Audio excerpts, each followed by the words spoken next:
안녕하세요. 건강 365 아나운서 최인경입니다. 여성과 비교할 때 천천히 은근하게 진행된다는 몸과 마음의 변화, 남성 갱년기입니다. 갱년기라고 하면 여성들에게만 해당하는 시기로 생각되지만 남성들에게도 호르몬의 변화는 다양한 증상으로 나타나는데요.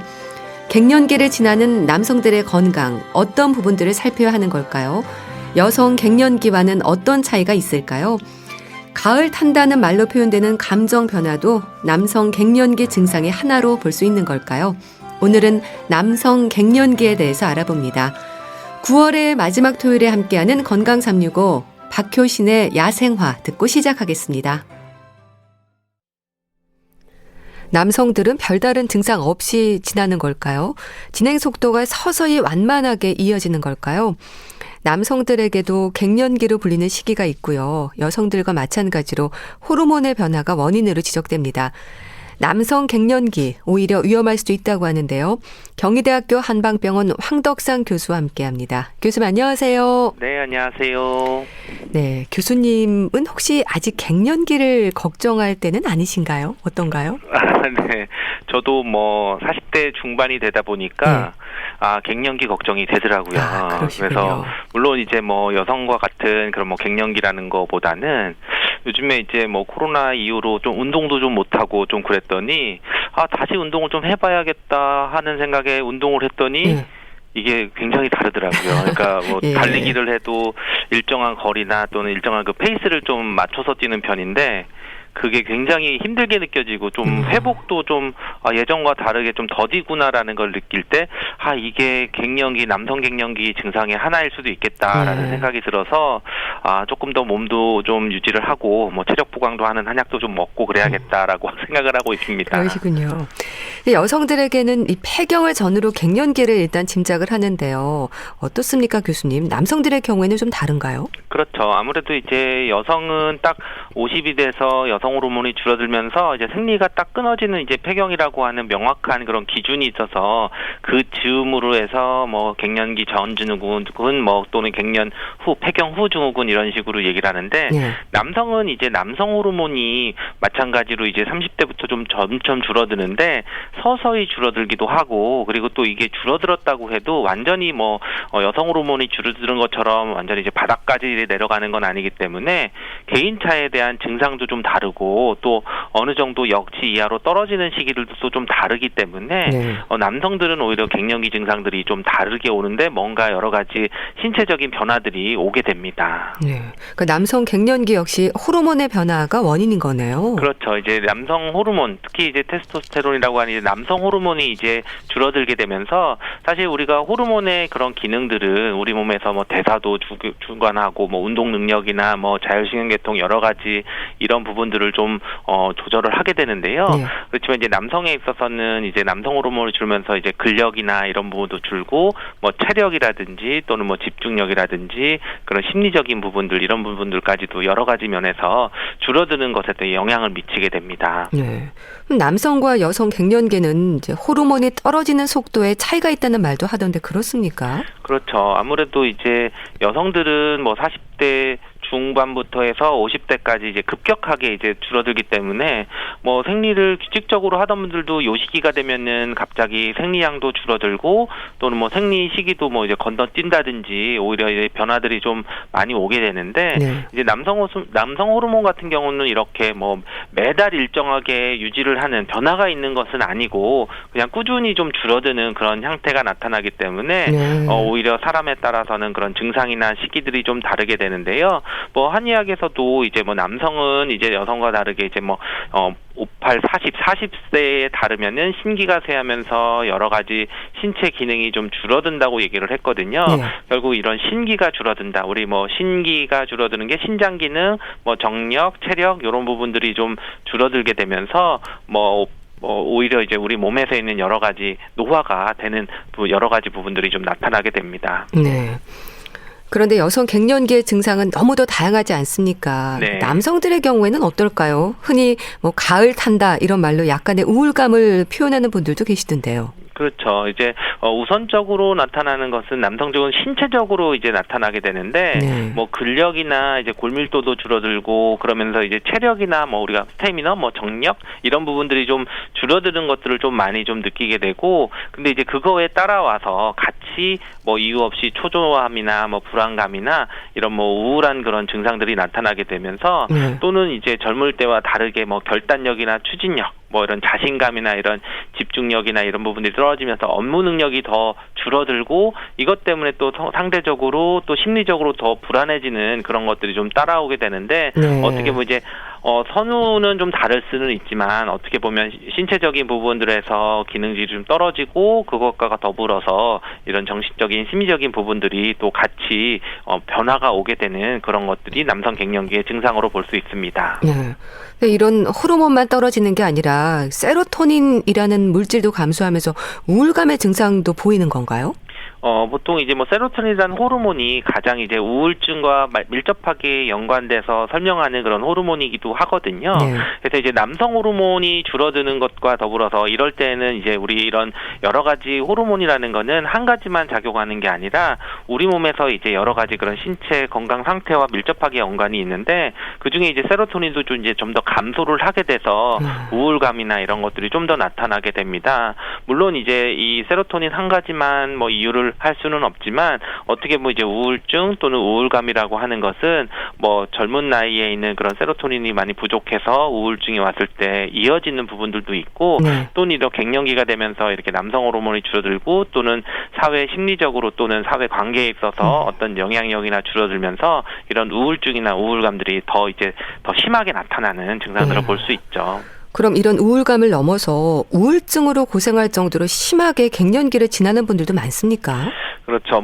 물론 이제 그런 우울증이라고 하는 부분들은 물론 질환으로 치료를 해야 되는 부분들이 있지만 물론 이제 여성들이 우울증에 대해서는 더 남성들보다 더 많이 이제 발생을 하고 증가를 하는데 네.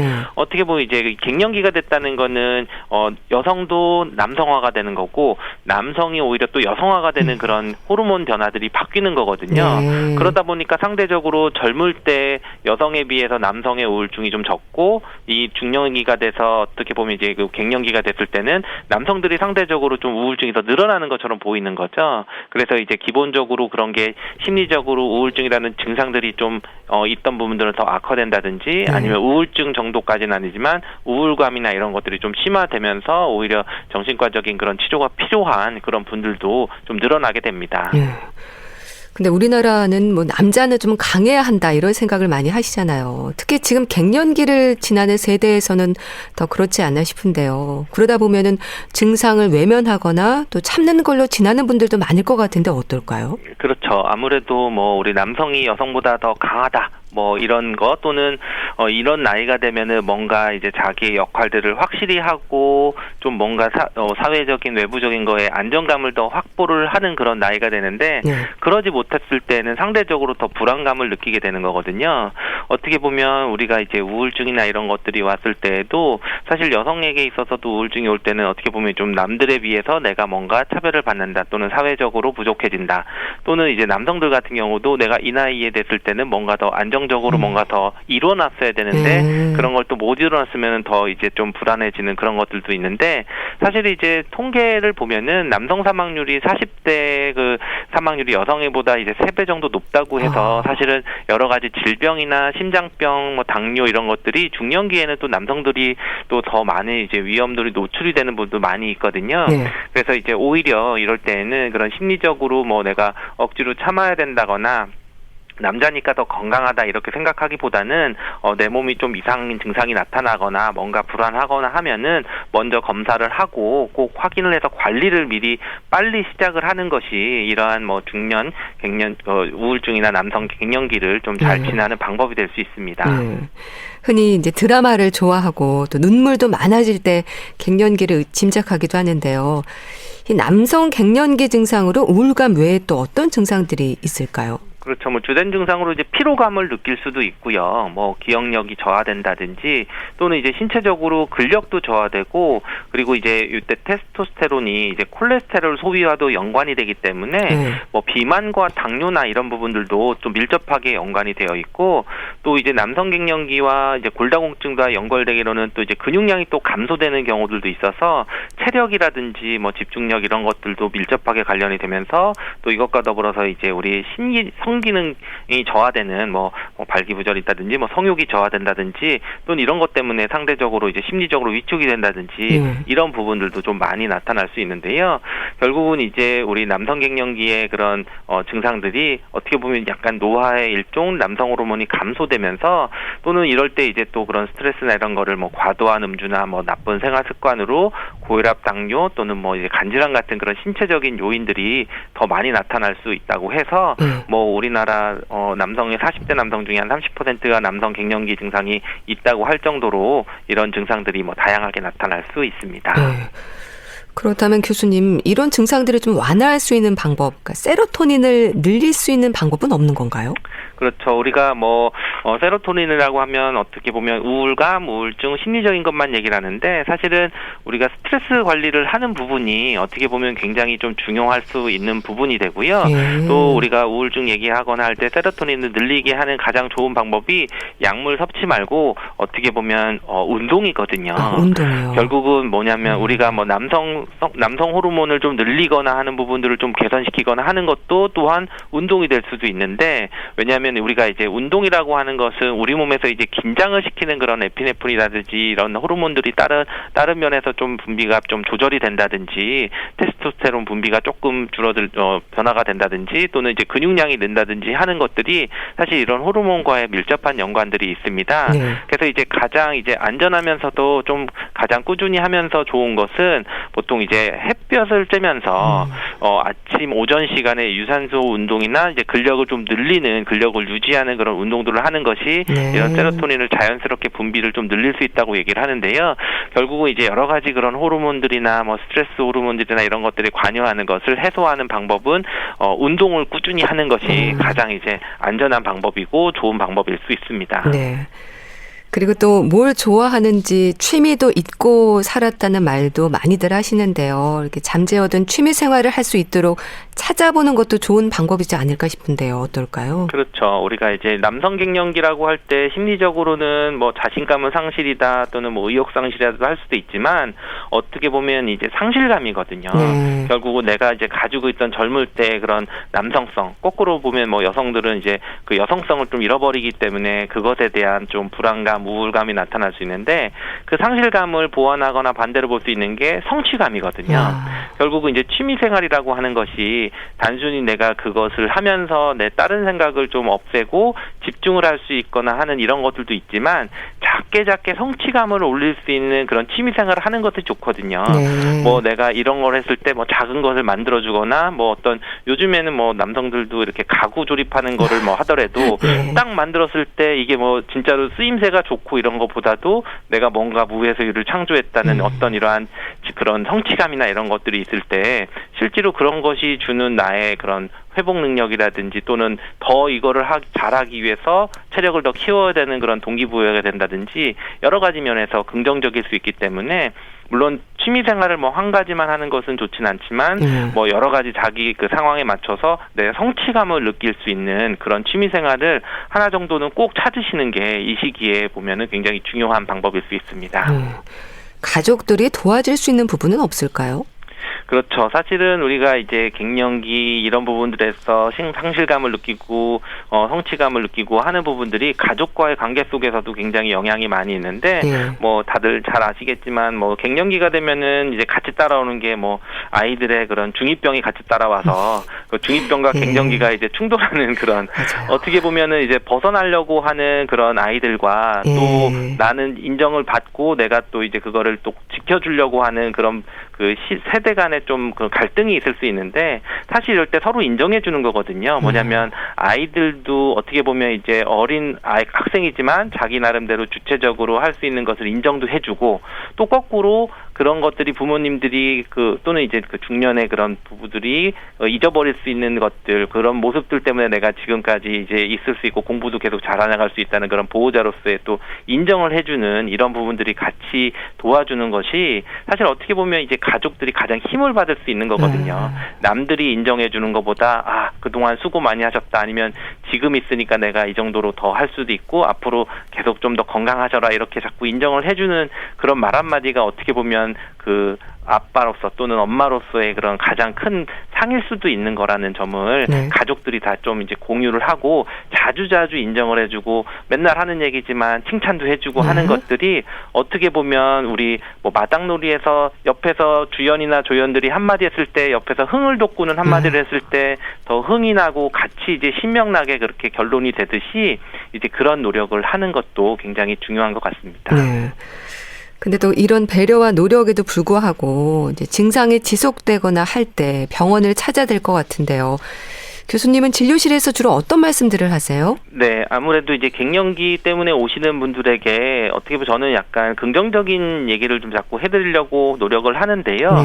이 갱년기라고 하는 게 우리 환절기처럼 지나가는 시기이기 때문에 이 시기만 잘 관리를 하면은 그 뒤에 인생 2막을 더 건강하게 보낼 수 있다고 얘기를 하는데요. 우리가 뭐 환절기가 됐을 때 여름에서 가을을 지나서 뭐 겨울로 가는 그 가을이 환절기 때 막 비염도 심해지고 뭐 알레르기도 땡기고 여러 가지 몸이 막 아프다. 이게 이렇다고 해서 내가 겨울에 어떻게 더 살지, 추운 겨울이 오면 어떻게 더 하지 걱정하는 것보다는 오히려 요 환절기 때 몸만 잘 관리를 하고 필요하면 적극적으로 약도 쓰고 치료도 하면은 뭐 추운 겨울을 더 건강하게 잘 지낼 수 있는 것처럼 우리 갱년기 증상들은 변화되는 시기이기 때문에 오는 불편함이 있기 때문에 요 변화를 잘 적응하시면은 오히려 그 뒤에 오는 뭐 여러 가지 그 노화되는 것들을 잘 적응하고 건강해질 수 있다는 것을 꼭 강조하는 편입니다. 네. 어떻습니까? 남성 갱년기로 고생하시는 분들도 많으신가요?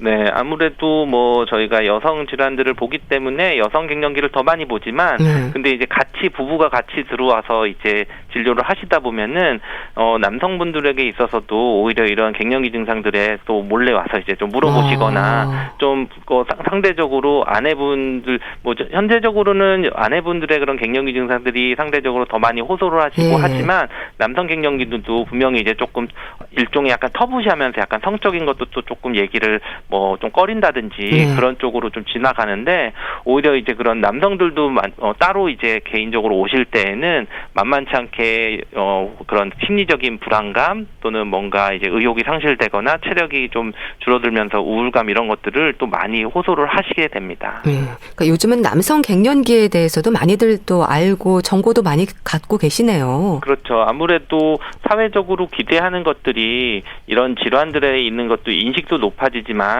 또 이제 남성들이 이제 사회적으로도 또 약화되거나 또 이제 어려워지는 경우들도 많이 있는 경우들이 있어서 그런 사회적인 변화 또는 뭐 그런 성취감들이나 이런 것들이 당장 닥쳐오는 그런 여러 가지 문제들과 함께 남성 갱년기 증상들도 또 많이 호소를 하고 계십니다.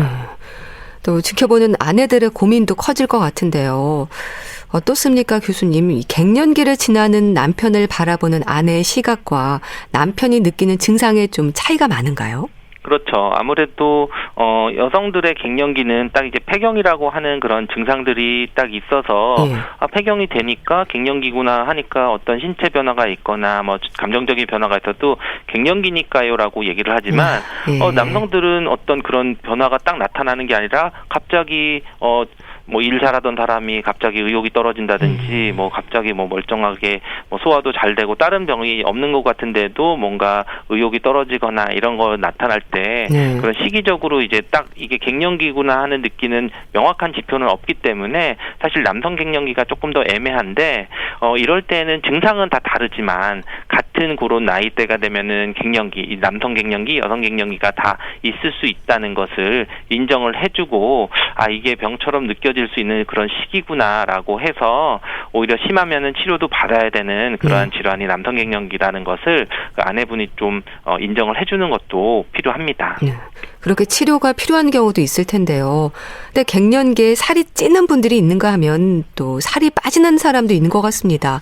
다양하죠. 그렇죠. 아무래도 이제 살이 찌는 경우는 뭐 우리가 많이 먹으면서 근력이 빠지고 대사량이 늘고 또 우리 콜레스테롤을 좀 만드는 게 줄어들기 때문에 이게 지질대사와 관련돼서 뭐 콜레스테롤이 늘면서 살이 찌는 분들도 있는데 네. 살이 빠지는 분들은 오히려 이제 이것은 다른 질환이 있는지도 한번 확인해 보셔야 되고 그리고 보통 이제 근력이 빠지는 것 때문에 살이 빠지는 걸로 볼 수 있는 거거든요. 예. 그렇기 때문에 이제 오히려 체력적인 부분은 더 떨어질 수도 있는 거고 그리고 또 그러면서 심리적인 것 때문에 식욕 변화나 이런 게 와서 또 영양 섭취가 제대로 안 되기 때문에 오히려 더 살이 빠지는 분인지도 좀 확인을 해보면서 보셔야 되고요. 우리 몸에서 이제 우울증처럼 왔을 때도 식이 변화가 오는 분들도 있어서 그런 여러 가지 면에서 같이 한번 좀 보셔야 됩니다. 네. 또 면역력에 대한 점검도 필요할 것 같은데 어떨까요?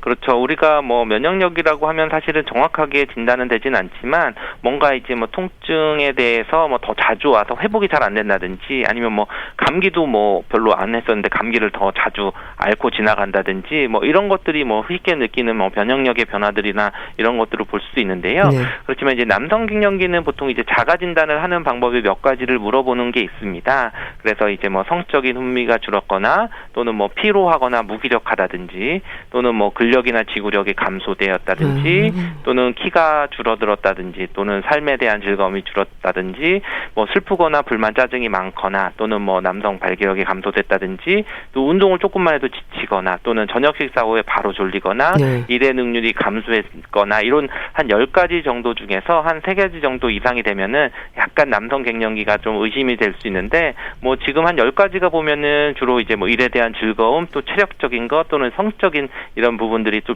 감소된 것들을 다 알 수 있는데 네. 이런 전체적인 게 뭐 한의학에서도 뭐 신기능이 줄어들었다 뭐 면역력이 줄어들었다 아니면 뭐 딱 옛날 쉬운 말로는 뭐 정력이 좀 줄어서 그래 라고도 얘기를 할 수 있는 거죠. 예.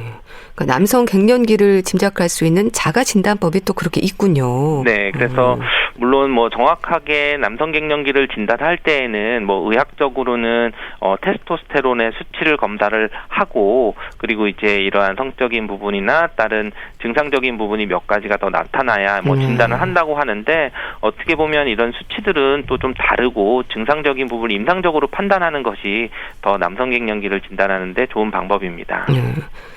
남성들이 느끼는 뭐 가슴 뛰는 증상이라든지 안면 홍조도 혹시 흔한가요? 청심환을 드시는 분들도 있던데요. 네, 이럴 때는 사실 뭐 남성 갱년기는 여성 갱년기랑 다르게 이렇게 안면 홍조가 이제 막 나타나는 혈관 운동성 증상이 많이 나타나지는 않는데요. 네.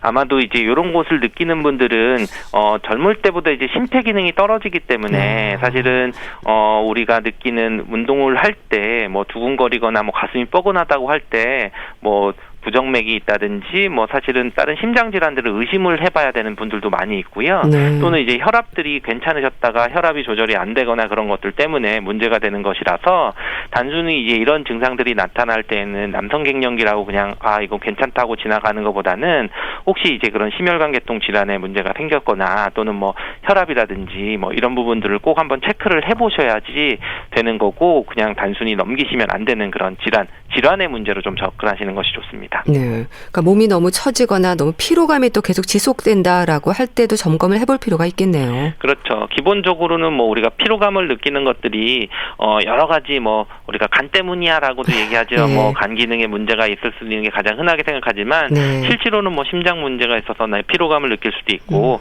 보통 이제 남성들이 갱년기를 느낄 때는 뭐 고지혈증이나 뭐 고혈압이나 당뇨나 이런 것들 그리고 남성들도 뭐 골다공증 같은 게 또 생길 수도 있기 때문에 네. 이런 것들 한번 체크를 해야 되는 시기가 갱년기라고 보시면 됩니다. 네. 네, 뭐 기존에 뭐 매년 규칙적으로 건강 검진을 하시는 것도 좋지만 그런 거를 못 하셨다고 하면은 요 갱년기 즈음이 되면 한번 확인을 해서 다른 그런 관련 질환들이 있는지 없는지를 확인하는 좋은 시기가 되는 거죠. 침이나 뜸도 도움이 될까요? 네, 오히려 이제 한의학에서 뭐 남성 갱년기라고 얘기를 할 때 남성 갱년기라는 개념보다는 어떻게 보면 뭐 정력 강화 또는 뭐 양생법 뭐 노화 방지, 오히려 건강하게 이제 노인들이 살아가는 그런 방법들에 강조하는 것들이 한약에 전통적으로 강했던 부분이거든요. 네. 그렇기 때문에 이제 한약들이나 뭐 이런 부분에서도 이제 보신해주는 약들도 있지만 또는 뭐 침이나 뭐 뜸이나 이런 것들이 기본적으로 소화 기능을 또 좋게 하고 그러면서 우리 몸에서 후천직이라 그래서 기운들을 많이 생기게 해주는 게 일종의 노화 방지에 도움이 되는데요. 결국은 우리가 근력이 빠지고 통증이 있거나 또는 순환이 잘 안 될 때에는 침뜸 또는 뭐 한약까지도 드시는 것이 이런 여러 가지 증상들 완화에 도움이 될 수 있습니다. 네. 이 남성 갱년기로 다른 시간을 지나는 분들에게는 노년을 위한 준비도 필요할 텐데요. 교수님, 어떤 조언을 해주실까요? 네, 우리가 노년을 준비한다, 노화를 방지한다 이럴 때는 양생법이라고 얘기를 했는데요. 네. 기본적으로 평소에 이제 생활 관리를 계속 잘 하는 거, 그 생활 관리라고 하는 게 운동을 꾸준히 해서 내가 근육량이나 이런 부분을 꼭 유지를 하는 게 굉장히 중요하고요.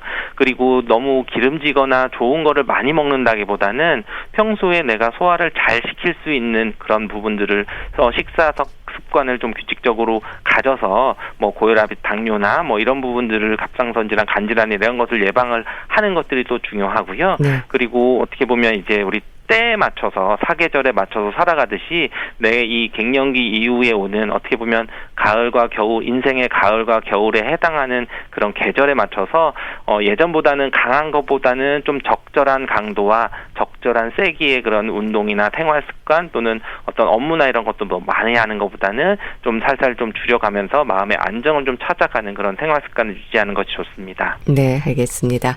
자, 오늘은 남성 갱년기에 대해서 말씀드렸는데요. 경희대학교 한방병원 황덕상 교수와 함께했습니다. 말씀 잘 들었습니다. 감사합니다. 감사합니다. KBS 라디오 건강365 함께하고 계신데요. 인순이의 거위의 꿈 듣고 다시 오겠습니다.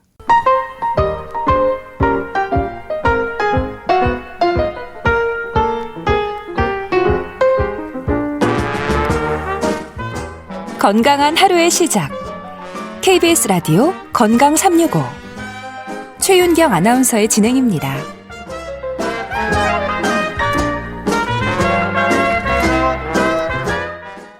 KBS 라디오 건강365 함께하고 계십니다. 주말의 건강책 정보 북컬럼니스트 홍순철 씨와 함께합니다. 안녕하세요. 네, 안녕하세요. 오늘 소개해 주실 책은 일단 제목에서 쓰인 단어만으로도 힘이 좀 빠지는 듯한 느낌인데요. 무기력해지도록 어떤 내용일까요? 예, 제가 사실 오늘 좀 무기력합니다. 예, 그러세요. 긴 이 명절 연휴 보내고 오시면 예. 사실은 약간 무기력하게 좀 느껴지는 분들이 좀 맞아요. 계시거든요. 네. 예, 뭐 푹 쉬신 분들은 또 쉬신 분들대로 또 쉬지 못한 분들도 마찬가지로 연휴 뒤에는 항상 이런 무기력증이 좀 찾아오는 경우가 있는데 사실 연휴보다 우리를 더 무기력하게 만드는 이유가 있죠. 이 코로나 팬데믹 상황이 참 나아질 기미가 보이지 않습니다. 네. 그러면서 무기력을 호소하는 분들이 정말 많아지고 있는데요. 제 주변에도 보면 뭐 밖에 못 나가니까 자꾸만 좀 늘어지는 것 같아 라고 하소연하는 분들, 할 건 많은데 왠지 그냥 하기 싫어 네. 라고 말씀하시는 분들, 또 어차피 안 될 텐데 뭐하러 해 라는 생각하는 분들. 근데 이런 무기력 상태가 정말 일상이 되면요 깊은 우울감으로 이어질 수 있다라고 이 책은 이야기를 하고 있습니다. 예. 무기력은 정말 흔한 증상이거든요. 근데 문제는 그 심각성을 제대로 깨닫지 못한다라는 겁니다. 이 책은요, 무기력이 심각해지면 그 자체가 원인이 돼서 더 위험한 심리적인 문제를 불러올 수 있다라고 경고하고 있는데요. 네. 무기력이 무기력해지도록 이 책을 쓰신 분은 20여 년간 다양한 네. 심리 문제를 연구하고 수많은 내담자를 만나온 고려대학교 정신건강의학과 한창수 교수님이세요. 근데 이분께서 무기력 전문가인데요. 예. 무기력이라고 하는 게 일종의 증상이어서 그 원인을 한 가지로 진단할 수 없다라고 이야기합니다. 네. 그러면서 이 책을 통해서 무기력의 원인을 크게 세 가지로 나누어서 분석을 하고 있는데, 첫 번째가 몸입니다. 몸. 어디가 아프거나 네. 체력적으로 좀 건강이 좀 안 좋거나 이것 때문에 무기력이 올 수 있고요. 예. 두 번째가 정신입니다. 정신적으로 우울증이 있거나 혹은 게으른 기질이거나 이럴 경우에도 무기력이 올 수 있다고 그럽니다. 예. 또 다른 최근 현대인들에게서 많이 발견되는 무기력의 원인은 감정인데요. 자존감이 상하거나 외로움을 오래 겪거나 아니면 지금 이 코로나19 상황에서 뭔가 계속해서 감정적인 치유가 이루어지지 않는다면 예. 무기력이 올 수 있다는 건데요. 이 밖에도 다양한 여러 가지 상황에 대해서 이야기하면서 무기력에 대해서 다각도로 살펴보고 있습니다. 참 무기력의 원인도 다양하네요. 그러니까 체력이 좀 떨어져도 우울해지고 이게 무기력해지는 건 맞는 것 같은데 근데 무기력하다는 느낌은 나이와 상관없지 않나 싶어요. 그렇습니다. 근데 요즘 보면 젊은 세대는 젊은 세대대로 무기력을 느끼는 것 같고요. 예. 또 어르신들은 어르신대로 무기력을 호소하는 분들이 지금 늘고 있거든요. 그런 것 같네요. 코로나19 이후에 오히려 집에 머무는 시간이 많아졌어요. 근데 쉴 시간이 오히려 사라졌다라고 말씀하시는 분들이 훨씬 많습니다. 네. 요즘 뭐 재택근무하는 분들 많이 늘어나고 있는데 이게 일과 삶이 딱 정확히 구분이 돼야 되는데 사실 그렇게 되기가 너무 힘들거든요. 그렇죠.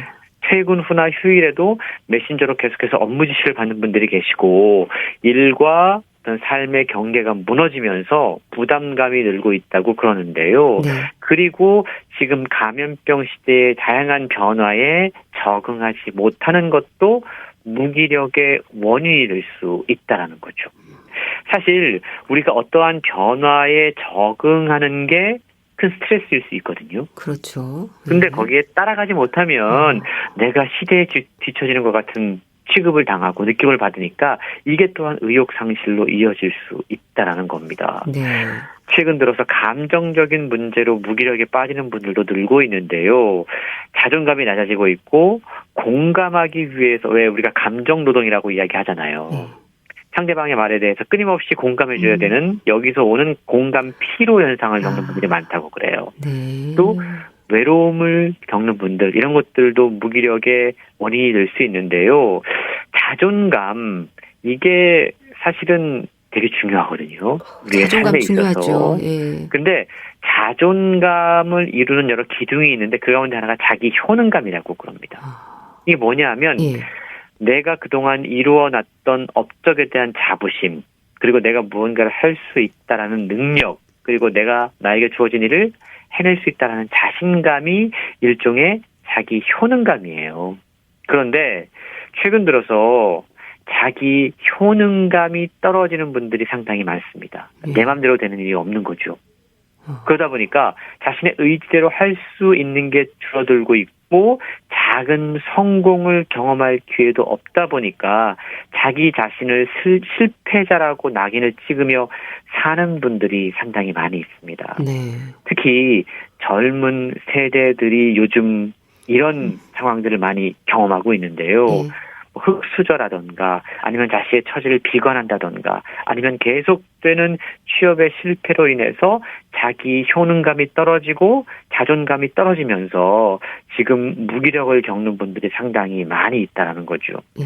그래서 요즘 젊은 세대들 사이에서는요, 그 무기력 극복 챌린지가 화제라고 그래요. 이게 예. 영상에서 제가 확인을 했는데 네. 작은 계획과 목표를 세우는 겁니다. 그리고 이걸 하나씩 실천하면서 지어가는 모습을 짧은 영상으로 올리는 건데 예. 젊은 세대들이 이걸 서로 올리고 응원해주고 박수를 보내면서 뭔가 이 무기력을 극복하고 조금씩 자존감을 회복하는 모습들을 보이고 있다고 그러는데 실제로 이 책에서도 이게 상당히 좋은 방법이라고 이야기하고 있습니다. 그 작은 계획과 목표를 세워서 하나씩 실천해가는 거. 무기력 극복 챌린지 괜찮은 방법인 것 같은데요.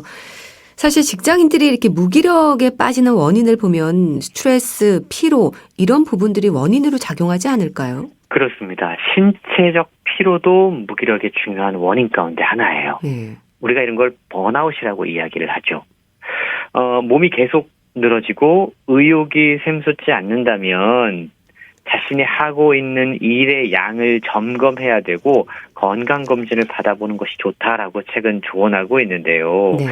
몸이 걱정되는데 그걸 그냥 걱정으로만 남겨두는 분들이 많이 있습니다. 근데 이렇게 되면 이게 큰 병으로 네, 이어질 수 있거든요. 맞아요. 더 나쁜 상황을 부를 수 있다라고 최근 이야기를 하고 있고 네. 또 우리가 쉰다라는 거 잘 쉴지 쉬는 방법을 몰라서 문제가 되는 경우 참 많이 있는데요. 맞아요. 보통 쉰다라고 하면 무작정 그냥 잠을 많이 자거나 네. 아니면 일을 손에서 놓는 것을 의미하는 것으로 생각을 합니다.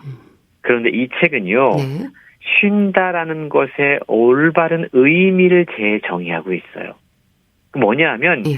쉰다는 건 내가 하고 있는 일과 정반대의 방법으로 시간을 보내는 겁니다. 아, 그렇군요. 예를 들자면 예. 온종일 전자기기 앞에서 일하는 분들 있지 않습니까? 계속 컴퓨터 앞에 있는 분들.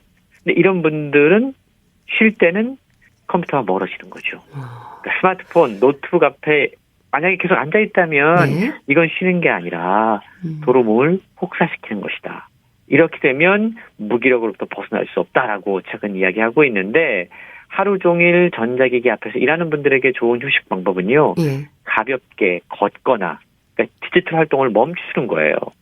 등산을 하거나 최대한 전자기기 앞을 벗어나는 방법으로 쉬어야 한다라고 최근 강조하고 있습니다. 그러니까 쉴 때는 내가 하고 있는 일과 정반대의 방법으로 쉬어야 되는 거군요. 그렇습니다. 참 우리가 기운 없다는 말도 하지만 뭐 체력적인 부분도 그렇고요. 우울감이나 불안 증세와 같은 정신적인 부분도 무기력의 원인이 되는 것 같습니다. 그렇습니다. 사실 이 무기력이 여러 가지 원인이 있고 그것의 증상 가운데 하나라고 말씀을 드렸는데요. 예. 우울증 같은 경우도 우울증의 여러 증상 가운데 하나가 무기력이라고 생각하면 조금 이해가 좀 쉬울 것 같습니다. 그렇군요. 만약에 내가 해야 할 일이 있는데 예. 자꾸만 무기력해진다면 정신 건강 상태를 점검해 볼 필요가 있다라는 거죠. 뿐만 아니고 자신이 조금 게으른 성격이라서 무기력에 자주 빠진다면 네. 최근 그에 대한 조언을 해주고 있는데요. 일을 쪼개서 중간 목표를 설정해 봐라라고 이야기합니다. 네. 보통 처음부터 목표를 좀 크게 잡는 분들이 계세요. 예. 근데 이게 좀처럼 그 목표 달성하기 어렵습니다. 맞아요. 지치기 마련이거든요. 네. 그래서 앞서서도 요즘 젊은 세대가 작은 것들에 대한 어떤 챌린지하고 있다고 말씀을 드렸는데 마찬가지로 작은 성공부터 하나하나 경험하다 보면 의욕이 샘솟고 하기 싫은 일도 금세 다시 시작하고 싶어질 것이다라고 최근 조언하고 있는 겁니다. 네. 무기력에 빠지는 분들의 또 다른 특징이 있는데요. 예. 나는 지금 이런 상황에 놓여 있으니까 당연히 쉬어도 돼. 힘든 게 당연해. 라고 하면서 자기 연민에 빠지는 분들이 많이 있다고 그럽니다. 근데 이것도 일종의 자기 핑계일 수 있다라고 저자는 지적하고 있는데 네. 우리 사회가 사실은 좀 자신을 낮추는 게 미덕인 것처럼 여겨지고 있어요. 근데 소위 말하는 근거 없는 자신감, 근자감도 어느 정도는 필요한 것 같습니다. 그렇군요.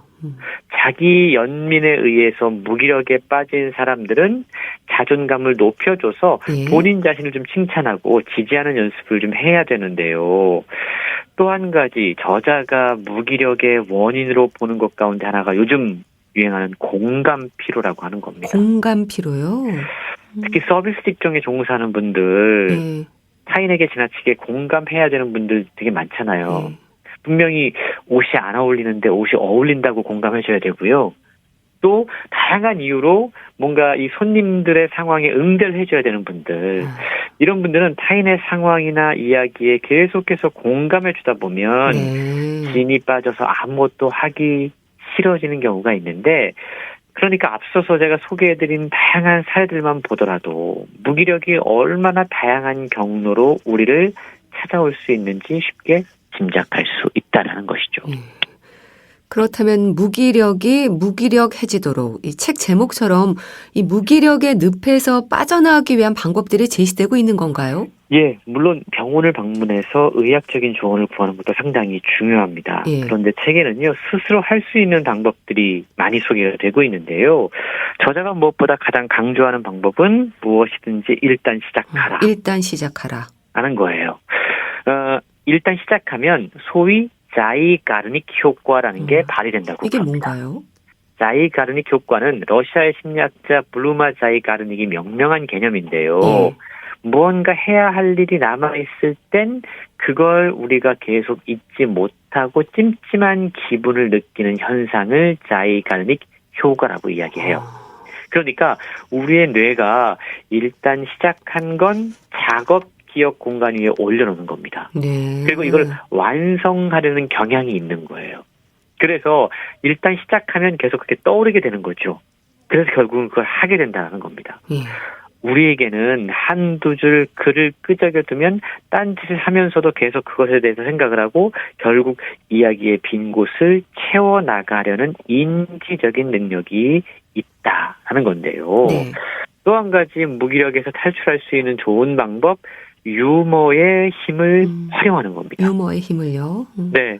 유머는요, 최악의 상황과 마주쳐도 유연하게 지나갈 수 있도록 손잡아주는 즐거운 조력자의 역할을 수행한다라고 저자는 이야기를 하고 있는데, 네. 보통 사람들은 유머 감각이 타고난다라고 이야기합니다. 하지만 이 책은 유머 감각 역시 일정 부분 노력을 통해서 배울 수 있다라고 강조하고 있어요. 예. 또 다른 무기력 탈출 방법은 자기만의 루틴을 만드는 겁니다. 아침에 무기력증에 빠진 분들이 보통 다 아침에 일어나는 걸 되게 힘들어한다고 그래요. 예. 그런데 그런 분들에게는 이렇게 이야기합니다. 알람이 울리면 일어나 세수하고 머리 감고 옷을 입자. 이런 일종의 루틴을 만들어 놓으면 마음 먹고 자각하고 실천하는 것. 이게 자기 루틴인데요. 네. 그런 것들이 의외로 정해진 무언가를 하는 거죠. 무기력을 탈출할 수 있는 좋은 방법이다라고 이야기하고 있습니다. 예.